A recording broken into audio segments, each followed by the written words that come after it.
منا کی وہ وادی آج بھی اس کہانی کو اور اس یاد کو تازہ کر رہی۔ حضرت خلیل اللہ کے ہاں اولاد نہیں ہے۔ حضرت سارہ کے بعد حضرت ہاجرہ سلام اللہ علیہا سے نکاح فرمایا، اور اللہ تعالیٰ نے حضرت ہاجرہ کے بطن سے ایک پیارا بیٹا عطا کیا جس کا نام اسماعیل رکھا۔ لیکن آزمائش یہ آئی، حکم یہ ہوا کہ میرے خلیل اگر مجھ سے محبت کرتے ہو تو اپنے اس بیٹے کو اور اپنی اہلیہ کو وادی غیر ذی زرع میں چھوڑ آؤ، اور اللہ کے حکم کی تعمیل کرتے ہوئے اپنی زوجہ کو اور اپنے نونہال بیٹے کو وہاں چھوڑ آئے۔ پھر 13 سال کی عمر کو جب حضرت اسماعیل پہنچے تو حضرت خلیل اللہ ملنے گئے۔ ایک خواب دیکھا۔ خواب میں کیا منظر تھا کہ میں اپنے بیٹے کو ذبح کر رہا ہوں۔ اللہ اکبر! یہ کوئی آسان کام نہیں تھا، لیکن نبی کا خواب بمنزلہ وحی ہوتا ہے۔ ہمارے خواب شیطانی وسوسے بھی ہوتے ہیں، الجھے ہوئے خیالات کا عکس ادغاث احلام بھی ہوتے ہیں، اور ہمارے کچھ خواب اچھے بھی ہوتے ہیں۔ نبوت کا 46واں حصہ بھی خوابوں کو کہا گیا ہے، اچھے خوابوں کو۔ لیکن نبی کا خواب محض خیر پر مشتمل ہوتا ہے اور شیطان کے وسوسے کا نتیجہ نہیں ہوتا، یہ اللہ کی طرف سے نبی کو القاء کی گئی بات ہوتی ہے۔ اب حضرت ابراہیم علیہ السلام کو خواب یہ آتا ہے کہ میں اپنے بیٹے کو ذبح کر رہا ہوں، 13 سال کا نونہال بیٹا، اور بیٹا بھی وہ جو اللہ سے دعائیں مانگ مانگ کے لیا گیا۔ حکم ہے کہ اس بیٹے کو میری رضا کے لیے ذبح کر دو۔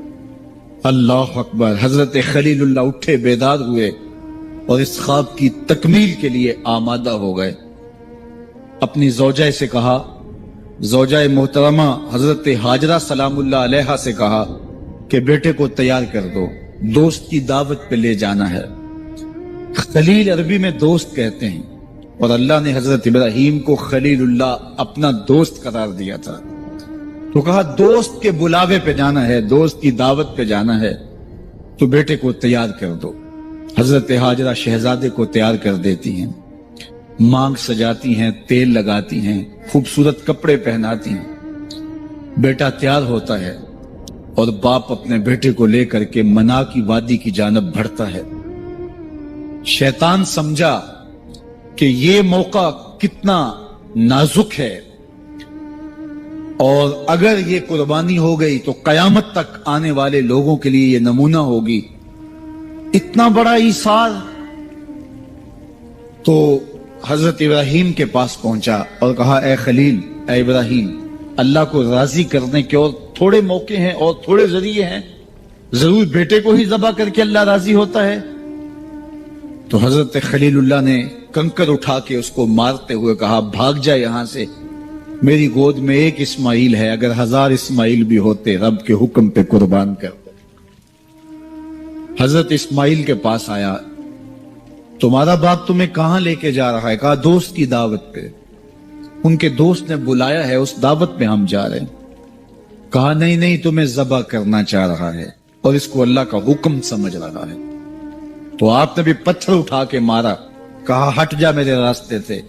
اسماعیل کے بدن میں ایک جان ہے، لو لو میں بھی جان ہوتی، رب کے حکم پہ قربان کر دیتا۔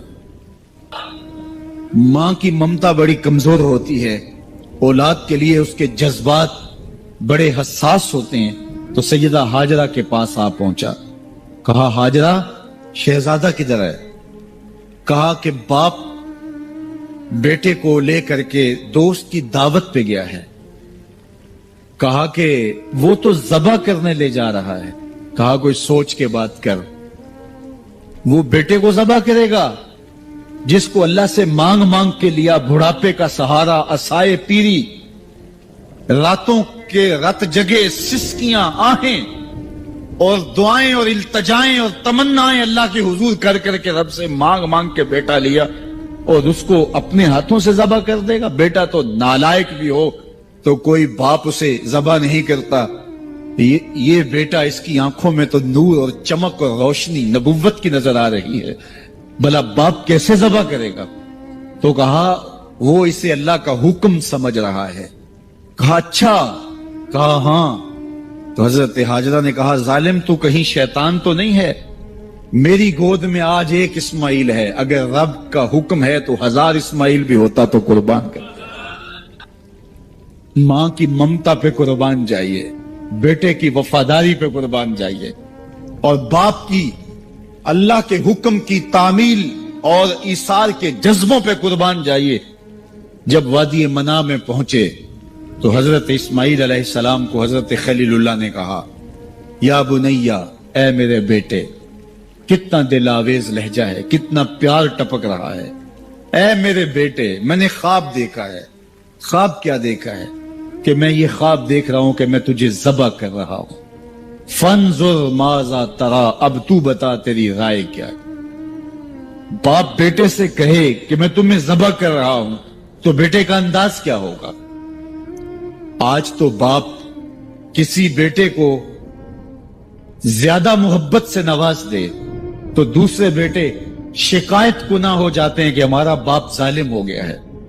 کسی وجہ سے کسی کو ترجیح دے دے، اپنے مال میں سے کسی کو کچھ زیادہ دے دے، اور وہ اس کا اختیاری مال ہو، لیکن اس کے باوجود بھی وہ اپنے چچاؤں کو، عزیزوں کو، رشتہ داروں کو کہتے ہیں جناب ہمارا باپ منصف نہیں رہا، ہمارا باپ زیادتی کر رہا ہے.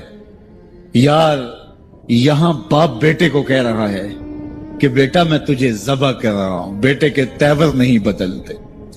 یہ فیضان نظر تھا یا کہ مکتب کی کرامت تھی؟ سکھائے کس نے اسماعیل کو آداب فرزند؟ باپ نے کہا بیٹا میں تجھے ذبح کر رہا ہوں. بیٹے کا دل آویز جواب سنیے. بیٹا سر جھکا دیتا، امتثال امر تھا، حکم کی تعمیل تھی. بیٹا کہتا جی جیسے آپ کی مرضی، یہ بھی امتثال امر تھا. بیٹا خاموشی سے جھک جاتا، یہ بھی امتثال امر تھا. گردن رکھ دیتا، یہ امتثال امر تھا. بیٹا کہتا جی جیسے آپ چاہیں، امتثال امر تھا. لیکن بیٹے نے جو جواب دیا قیامت تک اس کو بھی سنہری حروف سے لکھا جائے گا. باپ نے کہا بیٹا میں تجھ کو ذبح کرنا چاہ رہا ہوں. جواب کیا آیا؟ یا آباتے، اے میرے ابو. ذرا دیکھیے باپ کا یہ کہنا کہ میں تمہیں ذبح کر رہا ہوں، اس کے جواب میں تیور نہیں بدلتے، چہرے پر جلال اور غصہ اور عجیب سی کیفیت پیدا نہیں ہوتی کہ میرے باپ آپ کیا بول رہے ہیں. لیکن جب باپ بولا بیٹا میں تجھ کو ذبح کرنا چاہ رہا ہوں تو فرما بردار بیٹا کیا بولتا؟ یا آباتے، اے میرے باپ. اللہ اکبر. تم تو ذبح کرنا چاہتے ہو. یا آبا تفعل ما تؤمر، ابو ذبح کیا ہے، جو کرنا ہے کیجئے. یہ نہیں کہا کہ ذبح کرنا چاہتے ہیں، ہاں ذبح کر لیجئے. ذبح کا جواب ذبح سے دینا یہ مکمل فرما برداری تھی. باپ کہتا یا آبا، یا بنیا، اے میرے بیٹے میں نے خواب دیکھا ہے، میں تجھے ذبح کر رہا ہوں. تو بیٹا کہتا ہاں مجھے ذبح کر لیجئے. یا آبا تذبح، ہاں مجھے ذبح کر لیجئے. لیکن بیٹا یہ نہیں کہتا کہ ذبح کر لیجئے. ذبح کا جواب ذبح میں نہیں کہا، بلکہ جواب 2 قدم آگے بڑھ کے دیا. یا آبا تفعل ما تؤمر، ماں میں عموم ہے. ابو ذبح کیا، جو بھی کرنا ہے کیجئے. رہی بات میری، گردن پہ چھری چلے گی، بدن تو تڑپے گا، لیکن ستاجدونی انشاءاللہ من الصابرین. میرے رب نے چاہا تو صبر کر کے دکھاؤں گا. اگر رب کے حکم کی تعمیل میں نونہال بیٹے کی گردن پہ چھری رکھنے کا عزم اور ایثار کی یہ کہانی آپ رقم کرنے جا رہے ہیں تو آپ میرا منظر بھی دیکھیں گے کہ میں تڑپوں گا بھی نہیں. یا ابا تفعل ما تؤمر ستجدنی انشاءاللہ من الصابرین. آپ دیکھیں گے میں صبر کر کے دیکھاؤں گا. فلما اسلم وتلہ للجبین، قرآن بتاتا ہے جب دونوں راضی ہو گئے. کس بات پہ راضی ہو گئے؟ فلاں نمبر کی گاڑی خرید لیں، فلاں بنگلہ خرید لیں، فلاں فیکٹری خرید لیں. باپ اور بیٹے نے یہ طے کیا نہیں، باپ ذبح کرنے پہ راضی ہو گیا اور بیٹا ذبح ہونے پہ راضی ہو گیا. فلما اسلم، ایک تو ہمارا اسلام ہے، یہاں دیکھو ان کا اسلام. الاسلام گردن نہادن. اسلام کا معنی یہ ہے گردن رکھ دینا. اپنی مرضی چھوڑ دینا. فلما اسلما، جب دونوں نے گردنیں رکھ دی، دونوں نے اس جو ہے وہ یہ طے کر لیا، باپ نے ذبح کرنے کا طے کر لیا، بیٹا نے ذبح ہونے کا طے کر لیا. وَتَلَّهُ لِلْجَبِينِ، اور باپ نے بیٹے کو پیشانی کے بل لٹایا. اس پر دو قول ہیں. تَلَّهُ لِلْجَبِينِ، پیشانی کے بل یوں لٹایا کہ الٹا لٹایا تاکہ پیچھے سے ذبح کریں، بیٹے کا من موہنا چہرہ سامنے نہ ہو، ذبح کرنے میں رکاوٹ نہ بن جائے. کوئی بیٹا معمولی تو نہیں، اس کی پیشانی میں نبوت کے اجالے چمک رہے. تو بیٹے کو لٹا دیا اور الٹا لٹایا. تلہ للجبین، پیشانی کے بل لٹایا. لیکن مفسرین کی ایک جماعت نے کہا نہیں، الٹا نہیں لٹایا. تلہ للجبین کا معنی کیا ہوا؟ جس طرح ہم آپ جانور کو ذبح کرتے ہیں تو اس کی گردن کو خم دے کے پیچھے زمین پہ لگا دیتے ہیں تاکہ اس کی رگیں تن جائیں اور گردن کھل جائے اور چھری پھیرنے میں آسانی ہو اور جلدی سے جو ہے وہ رگیں کٹ جائیں.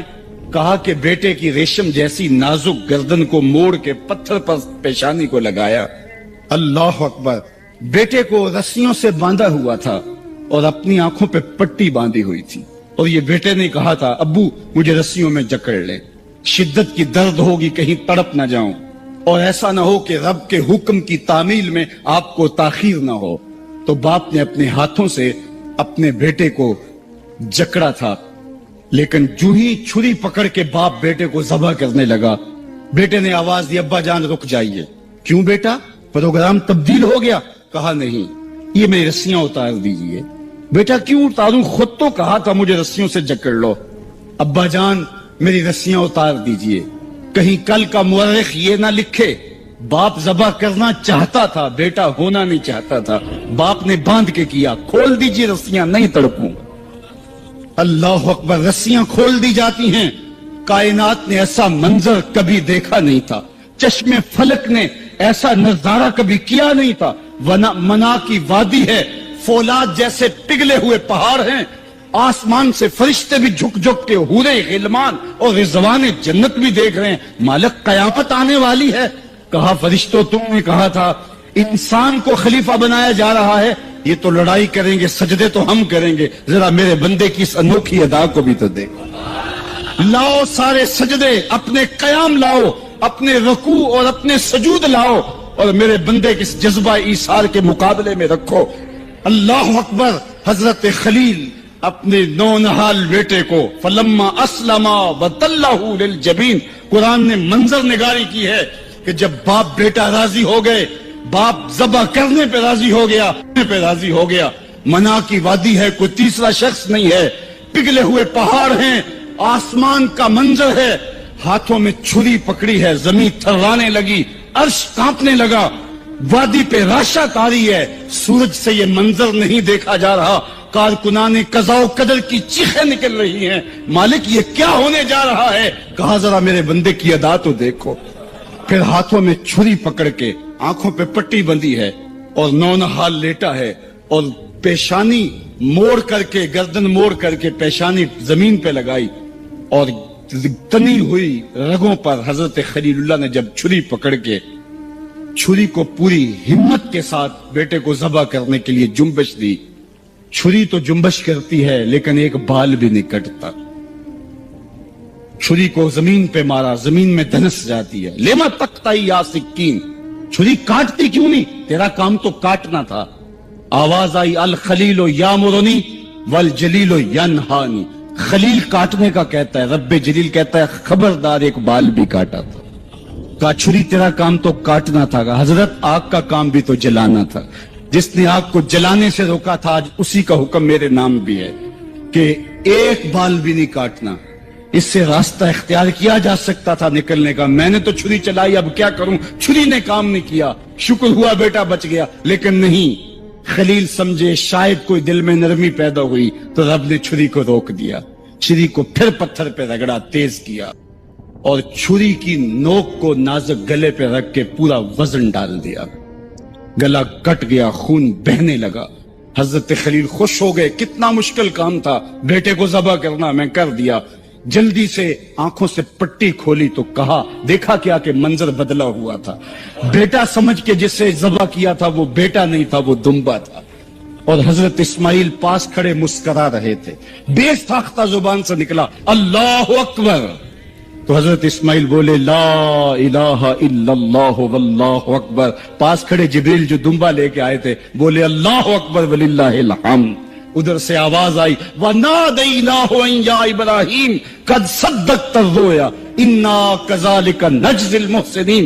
ادھر سے آواز آئی جس سے پہاڑ کی وادی گونجنے لگی اے ابراہیم تو نے واقعی خواب پورا کر دکھایا. وَنَادَيْنَاهُ. سب مترجمین نے اس کا ترجمہ یہ کیا ہے واو حالیہ ہے, یہ طلباء جانتے ہیں. اس حال میں ہم نے ندا دی. حال کیا تھا کہ دمبا ذبح پڑا ہوا تھا, حضرت اسماعیل مسکرا رہے تھے, جبریل پاس کھڑے تھے. جبریل کا پاس کھڑا ہونا اس بات کی دلیل تھی کہ یہ دمبا وہ لے کے آئے ہیں, اور ان کا مسکرانا یہ ساری کہانی بتا رہا تھا. تو حضرت ابراہیم علیہ السلام نے جب یہ منظر دیکھا تو یقین تو ہو گیا کہ یہ رب کی طرف سے انتظام ہے, جبریل لے کے دمبا کھڑے ہیں. تو یہ یقین تو تھا, لیکن مزید تیقن پیدا کرنے کے لیے اللہ کی وحی اترنے لگی اور حضرت خلیل کا دل باغ باغ ہو گیا. وَنَادَيْنَاهُ. اس حال میں جب دمبا ذبح پڑا تھا, اسماعیل خوش کن مسکرا رہے تھے, خوبصورت ہنسی ہنس رہے تھے, مسکرا رہے تھے, اور حضرت جبریل بھی مسکرا رہے تھے. تو اس حال میں ہم نے ندا دی ابراہیم تو نے واقعی خواب پورا کر دکھایا. سب نے یہ ترجمہ کیا اس حال میں ہم نے ندا دی, کیونکہ واو حالیہ ہے. لیکن ٹھنڈ نہیں پڑتی تھی. ٹھنڈ تب پڑی جب کنز الایمان کھولا. تو میرے امام نے اس کا جو ترجمہ کیا آپ شش کر اٹھیں گے. سب نے کہا اس حال میں ہم ندا دی کہ اے ابراہیم تو نے واقعی خواب پورا کر دکھایا. لیکن اعلی حضرت جنہوں نے قرآن کا ترجمہ ہی نہیں کیا, قرآن کی ترجمانی بھی کی ہے, انہوں نے اس کا ترجمہ کیا وَنَادَيْنَاهُ أَن يَا إِبْرَاهِيمُ. اے مخاطب اس موقع کا حال نہ پوچھ جب ہم نے ندا دی. پھر کیا عالم ہوا کہ جب ہم نے آواز دی, یقین تو پہلے ہی پیدا ہو چکا تھا, لیکن جب وادی وحی کے اجالوں سے چمکنے لگی اور ہر سمت وحی کا نور پھیل گیا, پھر کیا حال ہوا حضرت خلیل کا. اے مخاطب پھر اس موقع کا حال نہ پوچھ جب ہم نے ندا دی اے ابراہیم تو نے واقعی خواب پورا کر دکھایا. اِنَّا كَذَلِكَ نَجْزِي الْمُحْسِنِينَ. ہم نیکوکاروں کو یوں ہی جزا دیتے ہیں. ہم آپ کا بیٹا تو نہیں لینا تھا, بس ابراہیم تیرا امتحان پورا ہو گیا, تو نے امتحان میں 100 نمبر لے لیے, سرخرو ہو گیا, کامیاب ہو گیا. یہ تماشائے لبے بام تو نہیں تھا, یہ کوئی آسان کام تو نہیں تھا. اللہ اکبر. فرمایا ہم نے اس کو پچھلوں کے لیے سنت کے طور پہ باقی رکھا. سلام علی ابراہیم. ابراہیم تیرے اوپر سلام. آج اسی منسک پہ, اسی قربان گاہ پہ 40 لاکھ حجاج کرام قربانیاں پیش کرتے ہیں. کوئی 2 قربانیاں, کوئی 5 قربانیاں, بعض 100 اونٹ پیش کر رہے ہوتے ہیں. اللہ اکبر. صدیاں گزر گئی. یہ تو صرف منا کی قربان گاہ ہے. پوری دنیا پہ پھیلے ہوئے مسلمان اس دن جانور ذبح کر رہے ہوتے ہیں. عید کے دن قریب آتے ہیں تو میں گزرتا ہوں سڑکوں, بازاروں اور گلیوں سے, ہر سمت لوگ موٹے تازے جانور لیے گھوم رہے ہوتے ہیں, اور سڑکوں کے اوپر جانوروں کے جو ہیں وہ ٹھٹ لگے ہوئے ہوتے ہیں. تو میری زبان سے بے ساختہ یہی جملے نکلتے ہیں سلام علی کرتا ہے. لیکن جناب ابراہیم کہتے ہیں کہ ان تماثیل کے آگے تم آسن مارے بیٹھے ہو, جو اپنا دفاع بھی نہیں کر سکتے اور اپنی ضرورت کی تکمیل بھی نہیں کر سکتے, تمہاری ضرورتوں کو کیسے پورا کریں گے؟ تو یہ میرے رب نہیں ہو سکتے. شمس و قمر کو, چاند کو, سورج کو, ستاروں کو پوچھتے ہو, اچھا یہ چاند یہ ستارے رب ہے. تو جب ڈوب گئے تو کہا کہ جو ڈوبنے والے ہیں وہ میرے رب تو نہیں ہو سکتے. مجھے رب کی ضرورت پڑ جائے, رب ڈوبا ہوا ہو, تو مجھے تو وہ چاہیے جو ہر وقت حاضر ہو. تو میں تو اس رب کی پوجا نہیں کر سکتا. یہ ان کے شعور کا امتحان تھا, اور اس شعوری امتحان میں پورے نکلے. پھر اس کے بعد اگلا امتحان تھا کہ وہ اس شعور کو بیان کرنے کی طاقت بھی رکھتے ہیں کہ نہیں. پھر بت کدا ٹوٹتا ہے, نمرود کا دربار سجتا ہے, اور وہاں جو خطبہ حضرت ابراہیم نے دیا زمانے نے سنا. جب کلہاڑا اس بڑے بت کے کندھے پہ رکھ دیا اور باقی سارے بتوں کا تیا پانچا کر کے رکھ دیا, جب وہ میلے سے واپس آئے تو ابراہیم بڑی بے نیازی سے بولتے, ان کے بڑے نے کیا ہوگا, دیکھو اسلحہ تو اسی کے کندھے پر ہے. تو وہ کہنے لگے ابراہیم تو جانتا ہے یہ بولتے نہیں. اور حضرت ابراہیم یہی تو لانا چاہتے تھے. پھر جو خطبہ دیا، اُفِّ لَکُمْ وَلِمَا تَعْبُدُونَ مِن دُونِ اللَّهِ أَفَلَا تَعْقِلُونَ، افسوس ہے تمہارے اوپر اور افسوس ہے ان پر جن کو تم اللہ کے علاوہ پوجتے ہو. افلا تعقلون، تمہاری کھوپڑی میں دماغ نہیں ہے. اور پھر اللہ کی توحید کا بیان فرمایا. پھر اس کے بعد جان کا امتحان آیا تو پھر جلتے ہوئے شعلوں کے اندر جس طرح ہنس کے داخل ہوا پیغمبر. یہ الگ اور نرالی شان تھی. نمرود نے سوچا تھا جل کے راکھ ہو گیا ہوگا چخا میں، لیکن 40 دن کے بعد جب آگ بجھتی ہے تو حضرت ابراہیم انگاروں سے چلتے ہوئے یوں باہر آتے ہیں جس طرح پھولوں پر کوئی نازنین چل کے آ رہا. حضرت ابراہیم علیہ السلام کی عادت یہ تھی کہ مہمان کے بغیر کھانا نہیں کھاتے تھے. اور یہ بات ذہن میں رکھو کہ جو کھانا مہمان کے ساتھ کھایا جاتا ہے اس کا حساب نہیں ہوگا، چاہے وہ پرتکلف ہی کیوں نہ ہو. تو جب بھی بھوک ستاتی تو کسی شخص کو ڈھونڈ کے لے آتے اور اس کے ساتھ دسترخوان پہ بیٹھ کے کھانا کھاتے. ایک دن ایک مہمان کو ڈھونڈ لائے اور کھانا تیار تھا تو کہا کہ اللہ کا مبارک نام لیجیے اور شروع کیجیے. اس نے کہا میں تو اللہ کو نہیں مانتا. تو کہا کہ میاں تیرا اور میرا رشتہ کیا ہے؟ میں تجھے اللہ کے نام پہ ہی تو کھلا رہا ہوں کہ تو اس کا بندہ ہے، اور اگر تو اس کا نام ہی گوارا نہیں کرتا تو پھر کیا باقی بچا؟ اس نے کہا روٹی کے چند لقموں کے لیے میں اپنے بت سے بے وفائی نہیں کر سکتا. میں بتوں کا پجاری ہوں اور مجھے بھوک بھی لگی ہے، لیکن میں اپنے بتوں سے بے وفائی نہیں کر سکتا. تو حضرت ابراہیم نے فرمایا تو اتنا غیرت مند ہے، اپنے بتوں کے ساتھ تیری یہ وفا ہے تو سن پھر میں بھی اللہ کے نام کے علاوہ تجھے ایک لقمہ نہیں دے سکتا. اس نے کہا کوئی بات نہیں، اٹھ کے چلا گیا. وہ چلا گیا تو جبریل آ گئے، رب کا سندیسہ دیا، ابراہیم تو نے میرا بندہ ناراض کر دیا. یا اللہ وہ تیرا بندہ تھا، تیرا نام لینا گوارا نہیں تھا. کہا ابراہیم اس کی عمر کتنی ہوگی؟ مالک 70-80 کے پیٹے میں ہوگا. تو کہا اتنا عرصہ ہو گیا نا کہ میں اس کو دے رہا ہوں، تم ایک دن نہیں کھلا سکے. اب ابراہیم علیہ السلام ان کو ڈھونڈ رہا، وہ پہاڑ چڑھ رہا تھا تو آواز دی، او میاں آ جاؤ کھانا ٹھنڈا ہو رہا ہے. اس نے کہا آ جاؤں گا لیکن تمہارے رب کا نام نہیں لوں گا. کہا نہ لینا، آ جاؤ. آیا دسترخوان پہ بیٹھا، کھانا شروع ہوا تو کہنے لگا کہ پہلے تو بڑے غصے میں تھے، جلال میں تھے کہ رب کا نام نہیں لوگے تو کھانا نہیں دوں گا. ایک دم تبدیلی کیسے آ گئی؟ کہا اسی رب کا سندیسہ آیا ہے کہ مجھے بھی تو اتنا عرصہ ہوا کہ دے رہا ہوں، تم ایک دن نہیں دے سکے. تو اس نے کہا تیرا رب اتنا مہربان ہے تو مجھے بھی اس اپنے رب کا غلام بنا لے. تو جو اسے مانتا ہے اسے بھی دیتا ہے، جو نہیں مانتا تو یہ نہیں دھوکہ کھانا چاہیے کہ فلاں کے پاس رزق اتنا ہے اس لیے وہ اللہ کا مقبول ہے، فلاں تخت حکومت میں بیٹھا ہے اللہ کا مقبول ہے. یہ کوئی دلیل نہیں ہے. کتنے لوگ ہیں جو اس کے منکر ہیں، اس کے وجود کے منکر ہیں، لیکن اس کے باوجود ان کو اتنا عطا کرتا ہے. بلکہ فرمایا اگر تمہارا مجھے لحاظ نہ ہو تو کافروں کے گھروں کی سیڑھیاں بھی سونے اور چاندی کی ہوں، چونکہ ان کو سب کچھ دنیا پہ دے دیا جائے گا، آخرت میں ان کا کوئی حصہ نہیں.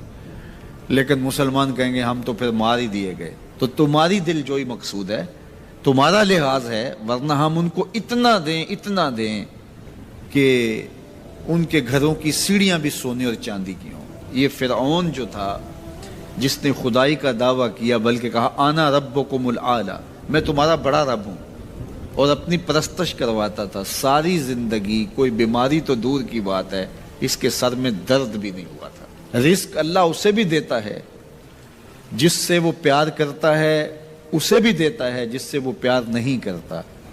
وہ صرف رب المومنین نہیں ہے، وہ رب العالمین ہے. صرف مومنوں کا رب نہیں ہے، وہ تمام جہانوں کا رب ہے. لیکن دین صرف اسے دیتا ہے جس سے وہ پیار کرتا ہے، جس سے وہ محبت کرتا ہے. تو یہ بات ذہن میں رکھیے گا کہ اللہ کی محبت کی دلیل یہ ہے کہ آپ کو دین دے دیا گیا.